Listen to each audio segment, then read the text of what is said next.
Hello बच्चों, कैसे हो आप।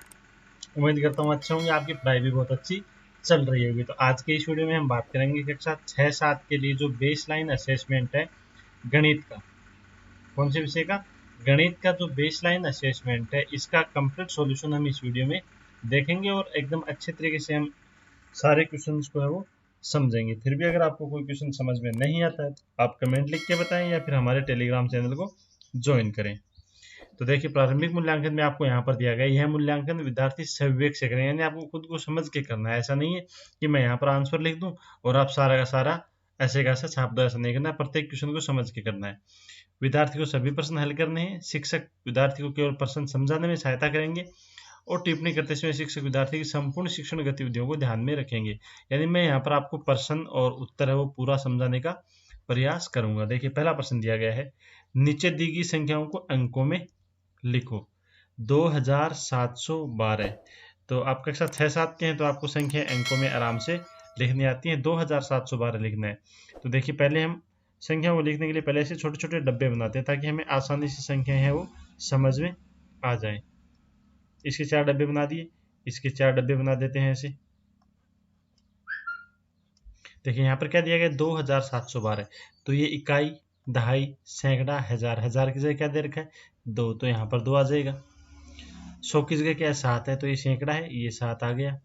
फिर 12 है तो 12 में दहाई क्या होता है, 1 होता है, इकाई क्या होता है, 2 होता है, तो संख्या लिख जाएगी 2712। ऐसे यहाँ पर लिखना, देखो 8008 है तो इकाई का अंक तो 8 है, तो यहाँ पर आ गया। दहाई हमें कुछ नहीं दिया गया तो 0 आ जाएगा। तो ये चीज़ आप ध्यान में रखें कि कौन सा शब्द हमें नहीं दिया गया उसकी जगह हमें 0 लिखना है। सैकड़ा यहाँ पर नहीं दिया गया तो सैकड़ा 0 आ जाएगा।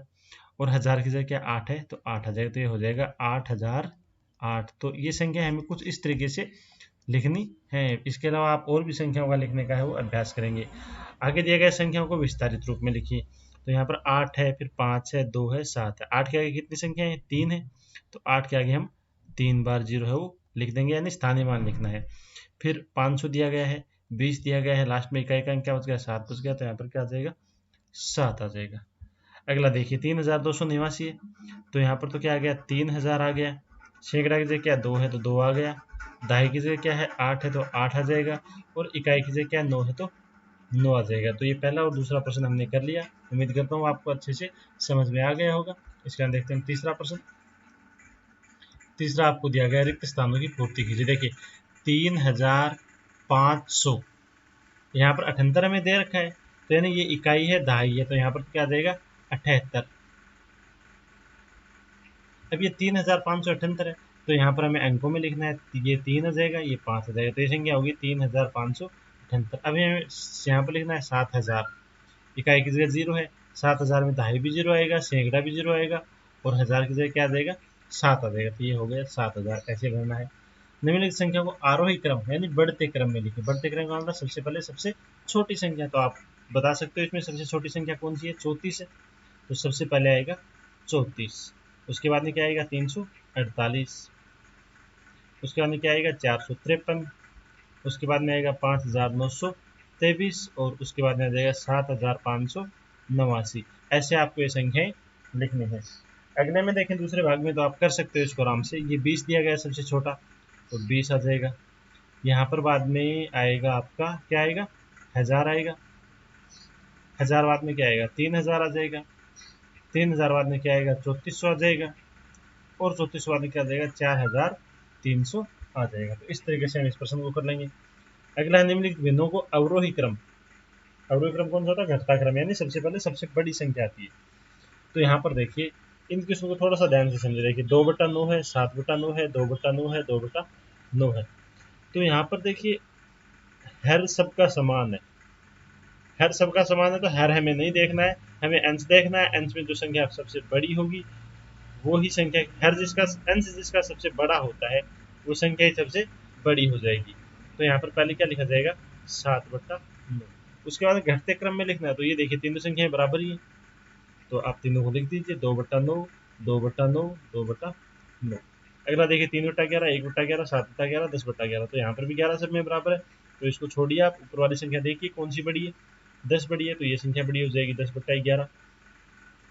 उससे छोटी 7/11, उससे छोटी 3/11, और सबसे छोटी 1/11। तो इस तरीके से वो इस 5 के प्रश्न को हम कर लेंगे। इसका हम देखते हैं अगला question, question number 6। Question number 6 आपको यहाँ पर दिया गया है। देखिए नीचे दी गई आकृतियों के छायांकित भाग को भिन्नों के से मिलाइए। देखिए 1/2, 1/2 का मतलब है कि 2 भाग होने चाहिए और 1 भाग है वो छायांकित होना चाहिए। तो यहाँ पर कौन सी आकृति में 2 भाग हैं और 1 भाग छायांकित है, इसमें इससे मिला दिया। इधर हम देखें तो 1/2 की समतुल्य भिन्न क्या होती है। देखिए 1/2 की 2/4 भी होती है, 3/6 भी होती है, 4/8 भी होती है। तो यहाँ पर देखिए इस भिन्न को अगर हम देखें तो यहाँ पर 2 कलर किया हुआ है, टोटल कितने 4 है, तो ये 2/4 हो जाएगी भिन्न। तो 1/2 2/4 दोनों समतुल्य भिन्न है, तो इसको हम इससे मिला देंगे। यहाँ पर दूसरा दिया गया 1/4, तो 1/4 ये वाली भिन्न है। 1/4 के समतुल्य क्या होता है, 2/8 होता है, तो ये हो जाएगा 2/8, इसको मिला दीजिए। इसका हम देखते हैं नेक्स्ट प्रश्न। नेक्स्ट प्रश्न आपको यहाँ पर दिया गया है, नीचे देखिए 8.01 8.10। तो यहाँ पर 8 तो दोनों में पहला अंक तो बराबर है, दशमलव से पहले। दशमलव के आगे देखें तो यहाँ पर पहला अक्षर क्या है, 0, और यहाँ पर पहला अक्षर क्या है, 1 है। तो बड़ा कौन सा हुआ, 1 वाला बड़ा हुआ, यानी ये संख्या बड़ी है, तो ये वाला निशान लगा देंगे। यहाँ पर हम देखें, देखिए दशमलव के आगे पहला इसमें 0 है, इसमें क्या है 0, इसमें भी क्या है 0। फिर दूसरा देखो इसमें क्या है 1 है और इसमें क्या है 0, तो बड़ा तो यही हुआ ना। यहाँ पर ये नहीं देखना ये 2 दे रखा है, ये तो तीसरा अक्षर है, तीसरा इसमें 0 है, लेकिन दूसरा हम देखें तो ये 1 है और यहाँ पर क्या है 0 है, तो बड़ी संख्या ये हुई, तो ये वाला निशान आ जाएगा। अगला देखें, गीता के पास 8012 रुपये हैं, तो पहले अंकों में लिखो 8012, तो ये हो गए 8012 हो गए। उसमें से उसने 812 रुपये खर्च कर दिए। कितने रुपए खर्च किए, 812, तो 812 ऐसे लिखा जाएगा। कितने रुपए शेष बचे, तो 8012 में से 812 आपको घटाना है। इस तरीके से लिख के आप घटाओगे, 2 में से 2 गया 0, 1 में से 1 गया 0, ये 0 में से 8 नहीं जाएगा तो 10 बनाएंगे इसको, यहाँ से एक उधार लेके ये 10 हो गया, 10 में से 8 जाएगा 2 बचेगा, एक इससे उधार लिया तो ये कितना हो गया 7 बचेगा, तो कितना आ गया 7200 रुपये। ऐसे अगला है, प्लस पोलियो अभियान के अंतर्गत प्रथम चरण में 38,502 बच्चों को और द्वितीय चरण में 37,897 बच्चों को पोलियो की दवा पिलाई गई। दोनों चरणों में कुल कितने बच्चों को पोलियो की दवा पिलाई गई। तो यहाँ पर देखिए पहले में 38,502 है और दूसरे में कितना है 37,897 है, तो दोनों को आपको जोड़ देना है। जोड़ना आपको आता है तो आप इसको जोड़ के है वो आंसर लिख देंगे। अगला क्वेश्चन हम देखें, क्वेश्चन नंबर 10 आपको यहाँ पर दिया गया है, विस्तारित रूप 1009 दहाई 4 सैकड़ा 2 4 इकाई 2 सैकड़ा संख्या बनाइए, उसमें से 1068 को घटाइए। देखिए इकाई क्या है 4 है, दहाई क्या है 9 है, इकाई 4 है, दहाई 9 है, सैकड़ा क्या है 2 है और हजार क्या है 1 है। तो संख्या क्या बन गई 1294 संख्या बन गई। उसमें से आपको कितना घटाना है 1068 को घटा देना है, तो इसके नीचे 1068 लिखेंगे और फिर घटा देंगे। 4 में से 8 नहीं जाएगा तो इसको 14 बनाएंगे, यहाँ से एक उधार लेके तो ये बच जाएगा 8, 14 में से 8 जाएगा 6 बचेगा, 8 में से 6 जाएगा 2 बचेगा, ये 2 बचेगा, तो कितना बच गया 226। अगला देखिए, हम एक स्टेशनरी की दुकान में अभ्यास पुस्तिकाओं के 102 बंडल है। कितने बंडल है 102, प्रत्येक बंडल में 12 अभ्यास पुस्तिकाएं हैं। कितनी कितनी है 12, एक बंडल में 12 हैं तो 2 बंडल में कितनी होंगी 12 में 12 जोड़ देंगे, फिर तीसरे बंडल में 12, फिर चौथे बंडल में 12। तो ऐसे हम 102 बार लिख के तो जोड़ नहीं सकते, तो ऐसा क्या करते हैं हम 102 को 12 से गुणा कर देते हैं। गुणा करने पर कितना आएगा, देखो 12 को 2 से गुणा करेंगे 4 आएगा 24, 24 का 4 हो गया, हासिल 2 हो गई, 2 का 2 आ जाएगा और 12 का 12 आ जाएगा, तो टोटल कितनी होगी 1224 पुस्तकें होगी। अगला हल कीजिए, 312 में आपको 6 का भाग देना है, तो आप यहाँ पर लिखेंगे 312 और भाग देंगे 6 का। देखिए 6 का पाड़ा बोलते हैं हम 5 बार, 6 का पाड़ा 5 बार बोलने पर आएगा 30, यहाँ पर लिख देंगे 30, घटाएंगे 1 में से 0 जाएगा तो 1 बचेगा, 3 में से 3 जाएगा तो 0 बचेगा, तो यहाँ लिखने की आवश्यकता नहीं है। फिर ये 2 है हम यहाँ उतार देंगे तो कितना हो गया 12, 6 का भाग देंगे 12 में 2 बार जाएगा तो कितना आ गया 12, तो भागफल कितना आ गया 52, शेष पर 0। ऐसे 720 में आपको 9 का भाग देना है, 9 का पाड़ा 8 बार बोलेंगे 72 आएगा, 0 बचेगा, ऊपर से यहाँ से 0 उतारेंगे, भाग जाता नहीं है, नहीं जाता है तो यहाँ पर हम 0 लगा देते हैं, तो भागफल आ गया 80, शेष पर कितना आ गया 0। के बाद में देखते हैं हम क्वेश्चन नंबर 13। क्वेश्चन नंबर 13 आपको यहाँ पर दिया गया है, नीचे दिए गए प्रश्नों के उत्तर लिखिए। 2000 रुपये के नोट की आकृति में भुजाओं और कोनों की संख्या लिखिए, यानी 2000 रुपये का नोट है, ऐसा ही नोट होता है 2000 रुपये का, मतलब 4 फुट का होता है, 4 होते हैं उसमें। तो भुजाएं तो कितनी हो गई, 4 हो गई, भुजाएं 4 है। कोने भी कितने हैं, 1 2 3 और 4, 4 कोने हो गए। पासे में कुल कितने पृष्ठ होते हैं, कोनों की संख्या लिखिए। पासा, पासा देखो इस तरीके से बनता है, इस तरीके से हम पासा बनाते हैं। यानी जो चौक का डब्बा होता है ना, वो एक पासे के जैसा ही होता है। तो उसमें आपको बताने हैं कि टोटल कितने भाग होते हैं। इस तरीके से हम पासा बना देंगे, इस तरीके से बन जाएगा।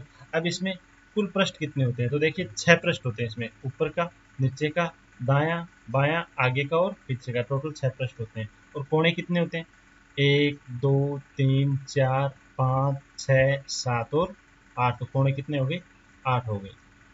इसके हम देखते हैं, चांदी की सहायता से दिए गए कोणों की माप कर लिखिए। यानी ये कोण को चांदी की सहायता से आपको मापना है। तो ये आएगा, चांदी की सहायता से मापेंगे तो 120 डिग्री, और ये आएगा 60 डिग्री। इसके हम देखते हैं क्वेश्चन नंबर 15। क्वेश्चन नंबर 15 आपको दिया गया है, नीचे दिए गए रेखाखंड को स्केल से नापकर उसकी लंबाई बतानी है। यानी ये जो लाइन है इसको स्केल से हम नापेंगे और नाप के लंबाई इसकी बता देंगे। तो ये नाप के आपको लंबाई बतानी है, ये 8-9 सेंटीमीटर के पास आसपास आएगी। जब स्केल से आप नापोगे तो ये इतनी आ जाएगी। ऐसे इसको आपको नाप के बताना है। अगला है, रिक्त स्थानों की पूर्ति कीजिए। 8.5 सेंटीमीटर और इसको मिलीमीटर में बदलना है। तो देखिए 1 सेंटीमीटर में होते हैं 10 मिलीमीटर। कितने होते हैं, 10 मिलीमीटर। तो 8.5 में कितने होंगे, तो 8.5 को हम किससे गुणा करेंगे, 10 से गुणा करेंगे, तो ये आएगा 85.0। तो हम क्या लिख देंगे यहाँ पर, 85 लिख देंगे। दशमलव के आगे 0 लगाने की आपको आवश्यकता नहीं है, तो छोड़ दो। 2000 ग्राम, कितने ग्राम है, 2000, 2000 ग्राम है। 1 ग्राम में, सॉरी 1 किलोग्राम में कितने ग्राम होते हैं, 1000 ग्राम होते हैं। तो 2000 ग्राम में कितने किलोग्राम हो गए, 2 किलोग्राम। 2.5 लीटर यानी 2.5 लीटर है। 1 लीटर में होते हैं 1000 मिलीलीटर। कितने होते हैं, 1000। तो 2.5 लीटर में कितने हो गए, 2500 मिलीलीटर हो जाएंगे। 3 घंटे, 3 घंटे में मिनट कितनी होती है, तो 1 घंटे में 60 मिनट होती है। दूसरे घंटे में 60 मिनट, तीसरे में 60 मिनट, तो तीनों में कितनी हो गई, 180 मिनट हो गई। तो क्वेश्चन नंबर 16 को हम इस तरीके से करेंगे। इसके हम देखते हैं क्वेश्चन नंबर 17। क्वेश्चन नंबर 17 आपको यहाँ पर दिया गया, आकृति का परिमाप ज्ञात कीजिए। परिमाप यानी चारों तरफ की भुजाओं को आपको जोड़ के लिखना है। तो यहाँ पर कितनी भुजाएं, देखो 5 दूनी 10 15 20 25 और 30। तो इसका परिमाप क्या हो गया, 30 सेमी। यहाँ पर भी जोड़ना है, 3 3 6 6 12 5 17 और 6 23। तो इसका परिमाप आ जाएगा 23 सेमी। इसके हम देखते हैं नेक्स्ट क्वेश्चन। क्वेश्चन नंबर 18 आपको दिया गया है, नीचे देखिए आकृति का क्षेत्रफल ज्ञात कीजिए। तो क्षेत्रफल निकालने के लिए देखिए ये आयत है, क्या है, आयत है। आयत का क्षेत्रफल होता है लंबाई गुणा चौड़ाई। अब लंबाई आपको यहाँ पर दी गई है 5 सेमी, चौड़ाई कितनी दी गई है, 3 सेमी। तो यहाँ पर लिखेंगे हम 5 और यहाँ पर लिखेंगे 3। 5 को 3 से गुणा कर देंगे तो क्या आ जाएगा, 15। अब सीधा 15 नहीं लिखना है, इसके आगे हम सेमी में दिया गया है तो यहाँ पर लिखेंगे वर्ग सेमी। ऐसे यहाँ पर वर्ग दिया गया, देखो चारों भुजाएं बराबर है। तो वर्ग का क्षेत्रफल होता है भुजा गुणा भुजा। क्या होता है, भुजा गुणा, यानी भुजा को भुजा से गुणा करना है। तो 7 को 7 से गुणा करेंगे तो कितना आ जाएगा, 49। इसके आगे क्या लिखेंगे हम, वर्ग सेम। तो इस तरीके से आपको 18 का प्रश्न करना है। फिर देखिए 19 का प्रश्न, नीचे दिए गए पैटर्न को समझकर खाली स्थानों में उपयुक्त संख्या भरिए। यानी इस पैटर्न को आपको समझना है पहले। देखो 8 और 5 है, इनका गुणा करें तो कितना होता है, 40। तो यानी गुणा करके लिखा गया है। तो यहाँ पर भी 3 और 8 को गुणा कर दो, कितना हो जाएगा, 24। तो इसमें आ जाएगा 24। और नीचे वाले में फिर 24 को 40 से गुणा कर दो। तो 24 को 40 से गुणा करेंगे तो आएगा 960। तो इसमें संख्या लिखी जाएगी 960। इस तरीके से करना है। ऐसे यहाँ पर दिया गया, देखो ये 12 है, किसको गुणा करने पर 12 आएगा, 4 को 3 से गुणा करने पर 12 आएगा। अब यहाँ पर 1 और 1 है, 1 को 1 से गुणा करेंगे तो क्या आएगा, 1 आएगा। फिर 12 को 1 से गुणा कर देंगे तो ऊपर वाला 12 दिया हुआ है। तो 19 का प्रश्न आपको इस तरीके से करना है। इसके हम देखते हैं 20 का प्रश्न। 20 का प्रश्न आपको यहाँ पर दिया गया है, सूरतगढ़ में यातायात पुलिस द्वारा किसी चौराहे पर यातायात नियमों का पालन नहीं करने पर बनाए गए चालानों की संख्या नीचे तालिका में दी गई है। सोमवार को 10 चालान, मंगलवार को 8, बुधवार को 10, बुधवार को 12, गुरुवार को 7। इन आंकड़ों का दंड आलेख यानी बार ग्राफ बनाना। आपको दंड आलेख को क्या बोलते हैं, अंग्रेजी में बार ग्राफ। तो सोमवार को कितने हैं चालान, 10 हैं। तो देखिए यहाँ पर सोमवार दिया गया आपको और सोमवार को चालान कितने हैं 10, तो आपको 10 तक की ऐसे लाइन खींचनी है, 10 तक। इस तरीके से हम 10 तक क्या करेंगे, लाइन खींच देंगे। इस तरीके से आपको 10 तक लाइन खींचनी है इधर, और इसको फिर क्या करेंगे, इसको आपको ऐसे काला कर देना, कलर कर देना इसमें, इस तरीके से। उसके बाद में मंगलवार को कितने 8 हैं, तो आपको 8 तक लाइन खींचनी है ऐसे, और इसको हम छायांकित कर देंगे। बुधवार को कितने 12 हैं, तो आपको 12 तक लाइन खींचनी है।